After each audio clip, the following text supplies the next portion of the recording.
What's up, everyone? Back for another beer review, and today is Tuesday, July 4th of 2023, which means it's Independence Day here in the United States of America, and I want to take a quick second and wish all of my American friends and viewers of the channel a very happy 4th of July. Hopefully you're spending it with family and friends, and you're doing it safely.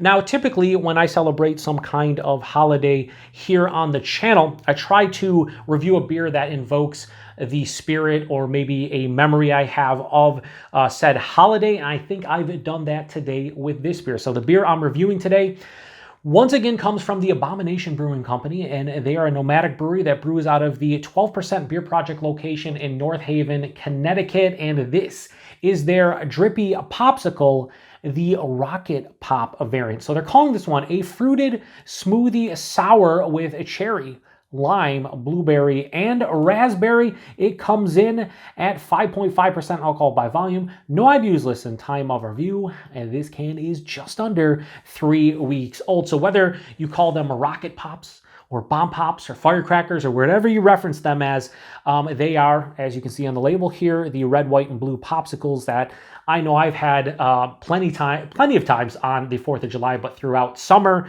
They're basically a cherry, lime, and blue raspberry popsicle.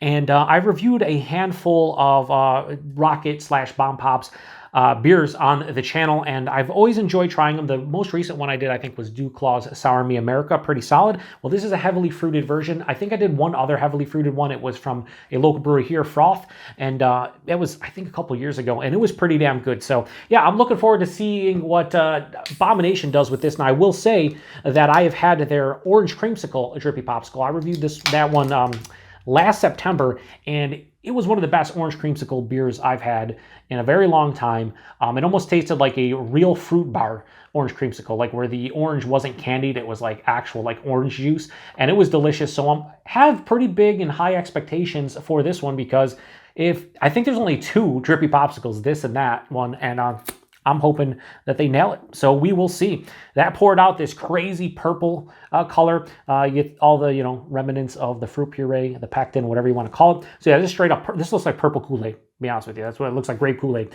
It has just under a finger of a light purple, creamy looking head. Hold it up to the light. Yeah, nothing getting through that. It is murky, it's turbid, and it's kind of what you expect from a beer like this. So let's get a nose. Oh yeah, so the blueberry and the raspberry are dominating. And it's giving me a blue raspberry kind of feel. But what is essentially doing is pushing down the lime and the cherry. It smells like it's going to have a nice solid tartness, but also be pretty sweet. Yeah, there's a little bit. I feel like this is going to have a nice tartness, maybe a low sourness, and it's going to be acidic. It's making my mouth water because it smells pretty fucking good. But I'll be honest with you, it smells like mostly a blueberry and raspberry, or blue raspberry, kind of that mixture. The cherry and the lime getting lost a little bit. I don't really care from an aroma standpoint, but I'm hoping that the taste, everything comes to the forefront. So we will see. So like I said, happy 4th of July to everybody out there in the U.S. Hopefully, like I said, you're having a great time, but doing it safe. Cheers. Let's get into this one.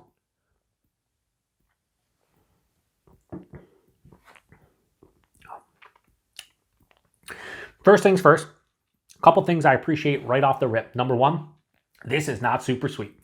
This is actually, when it comes to these bomb pops or even heavily fruited sours in general, this is one of the least sweet heavily fruited sours I have ever had, period. Like, heavily fruited means a lot of fruit puree, and a lot of times when you're using blueberry and raspberry and cherry, like, it can be too sweet. It is not too sweet, and that's kind of wild.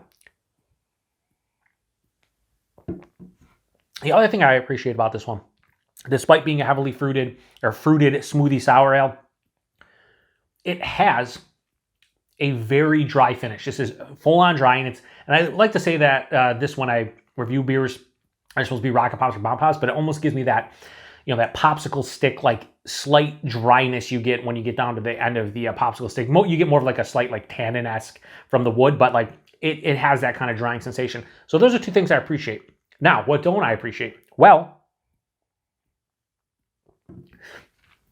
the flavors are not a Rocket Pop to a T. I'm definitely getting more of the lime on the palate, but I'm not getting a lot of cherry. And the blueberry and raspberry, because this is not sweet, it's giving me not like a blue raspberry flavoring in anything is sweet because it's synthetic, right? But this blueberry and raspberry I thought was gonna be a little bit sweeter, and it doesn't have the sweetness. So I'm getting more of like a tart, slightly tannic, like blueberry skin, and like an underripened raspberry. Like it's, again, I think I would like a little bit more sweet. While I appreciate the lack of sweetness, I would like a little bit more, honestly. But anyway, let's go body mouthfeel. Body's higher side of medium, 5.5%. It's bigger than you anticipate for a 5.5% beer. It is a smoothie sour, so it kind of works. It's right in the realm of what you probably want, maybe even low full. The mouthfeel, it's not super smooth and creamy. It has more carbonations, it's mild to moderately carbonated. So it's more refreshing from that aspect. I think the body not being overly thick and the carbonation, it being more crispy on the palate, it definitely makes it more refreshing. The taste, however, yeah, this is not as good as the orange creamsicle one for me. Right up front, I get a lot of lime. It's tart, it's acidic, it's zesty, but it's lime. Passes through. Halfway through the palate, I do get the blueberry and the raspberry. And again, and mixed together, it's tannic blueberry skins, underripened raspberries. So again, the lack of sweetness here, I wish like that cherry hit me more, so I'd get like more of a cherry sweetness. I think it would kind of save this beer, make it amazing, honestly. But the lack of the cherry for me personally is kind of, showing its ugly head, and I wish it was a beautiful one because I want cherry in here. And as it continues on through the palate, on the back of the palate, it finishes super dry. It has a, we'll say a mild acidity, but it does have a nice firm tartness. So I would say pick this one up and give it a try if you like your heavily fruited sours to definitely lean less sweet, which I usually say I do, but then I get something like this, I'm like, maybe I want a little bit more sweetness here, But if you like Rocket Pops or Bomb Pops, give this one a try, see what you think about it. 5.5%, you can't tell. I think this leans, again, a little bit too dry, a little bit too tart, a little bit too acidic with not enough sweetness. And I rarely say that for these heavily fruited sours. Like, it just doesn't happen. More often than not, they're too sweet. I only want 3 or 4 ounces. I'm going to drink the rest of that. And I'm probably going to have heartburn by the end of it, maybe some acid reflux. And I'm probably going to be, my mouth's going to be devoid of all saliva because it's that dry. But I think this was a fun one to do for the 4th of July, and I'll always be a sucker for the Rocket/Bomb Pop beers. So I'm glad I reviewed this one for the 4th of July, but it's not, an amazing heavily fruited sour, but it's still pretty good. I'm not going to go crazy high on this, though.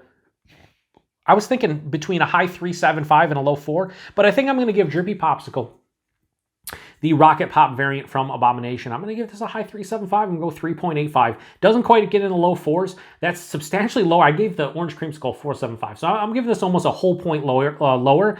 And the reason for that is just, again, it doesn't replicate what it's supposed to be as well as the Orange Creamsicle, but also the lack of sweetness kind of kills it, which, again, I don't think I would ever say that in a review of a heavily fruited or smoothie sour beer. It's kind of crazy. Price point availability is $6 a can. I wouldn't buy that for that price. Well, maybe next year I'll try it out, though, if they release it, to see if they do a better job for me personally.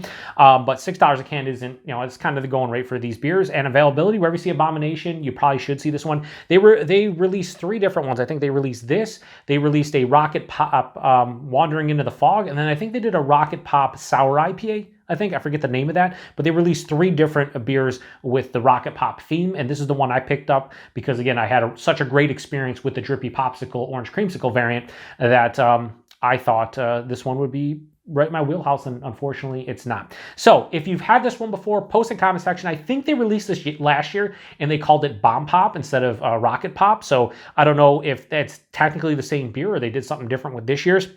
But this one, they clarified on Instagram that it is called Rocket Pop. So if you have the Bomb Pop one, I don't know if it's exactly the same, but this is the Rocket Pop one. So anyway, huge thanks to everybody stopping by for another beer review here on the Beer Patrol. Like I said, I hope all my American friends and viewers of the channel, you're having a great holiday and you're enjoying yourself, and hopefully you're drinking something a little better than this. Let's hope. Anyway, to the next one. Cheers.